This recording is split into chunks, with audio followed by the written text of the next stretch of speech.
Syederalun menyambut bulan suci Ramadan, Kaukus Wartawan Peduli Syariah Islam atau KWPSI Aceh menggelar buka puasa bersama.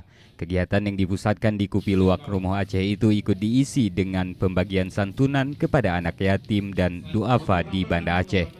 Buka puasa bertajuk Peduli dan Berbagi dihadiri sejumlah tokoh masyarakat, alim ulama, dan para wartawan dari berbagai media yang bertugas di Banda Aceh. Guru Besar UIN Araniri, Profesor Yusni Sabi, dalam tausiahnya menyampaikan pentingnya silaturahmi di antara sesama kaum muslimin. Pada Ramadan tahun ini, KWPSI juga bekerja sama dengan Radio Serambi FM di program Serambi Ramadan yang memperbincangkan seputar puasa setiap pukul 10 pagi di gelombang 90,2 MHz. Dari Banda Aceh, Arif Ramdan, Serambi On TV.